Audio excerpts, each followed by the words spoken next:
I want to share with you an idea in Parshat Shelach. Our Parshat Shelach, has within it, obviously, the core element is the story of Meraglim, which became one of the most devastating blows to Am Yisrael, making them circle around the Midbar for 40 years, not getting into Eretz Yisrael. Because Baruch Hu initially wanted to destroy them. It's a catastrophe in the history of our nation. So, why did Moshe Rabbeinu do this? Vaishlach otam Moshe Rabbeinu sent them. Vaitav adavar b'nei. Especially if you study the recount of this episode in Sefer Dvarim, this was something that was a good idea, it seems like. But it's something that it looks like they didn't trust Hashem. So was it a good idea? Was it not a good? Why did Moshe Rabbeinu do it? And Ramban, who asks this question, he writes that it was not about whether it's a good idea to send or not. It was perhaps a good idea, strategizing how to go to Eretz Israel, how to wage war, to win wars against the 31 nations in Eretz Israel. But the problem was they went in with the mindset of if, not with the mindset of how. If a person knows in life it's going to happen because HaKadosh Baruch Hu is going to help, we're not taking reign of the world. HaKadosh Baruch Hu runs his world.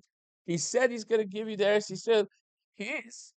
How it's going to happen, that is up to you. You go, you spy, you see, you strategize. But when you try to sit in the driver's seat of the world, that is when the problem starts. When you go there and says, "Oh, I don't even know if we're going to be able to do it," that HaKadosh Baruch Hu already told you. That's when it shifted from a positive endeavor to a very dangerous territory. And in our lives, again, we relive the episode, the story of Meraglim in our own lives.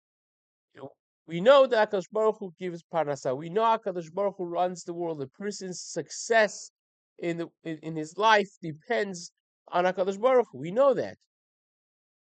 But at some point, when we get into the trenches of life, when the competitors, when the person that tries to make your life difficult, when the tests actually come up, then we shift sometimes, unfortunately, from how to if, because we feel that we are in the driver's seat of life.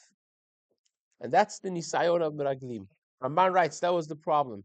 In essence, it was a great idea. We see that they sent 40 years later, they sent Meraglim when after the death. Even Moshe Rabbeinu himself sends Meraglim to Yazer. So the idea of strategizing is a positive idea. A person should be planning for life. That is how the Derech HaTeva works. Hashem wants us to do it. But with one small but important thing in mind, and that is do not ever sit in the driver's seat. Hakadosh Baruch Hu is driving the ship. We do what we have to do, and we recognize at the end of the day that it's all in the hand of Hakadosh Baruch Hu, especially very relevant to the way we deal with the current events now. But realizing Lev Melech Be'at Hashem. People say the Melachim, it's really pasuk. It's Lev Melech Be'at Hashem. The heart of the king is in the hands of Hakadosh Baruch Hu.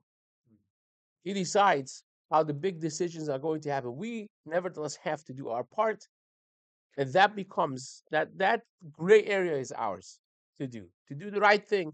But we recognize that the end result is not necessarily in our hands, because Baruch Hu runs His world, and that emunah and that keeping that delicate balance of emunah, bitachon, and at the same time hishtadlut, and our work, putting our adding our two senses into life in a positive way, really is the delicate balance of life. And with that Hashem, Bezat Hashem for all of us. Amen.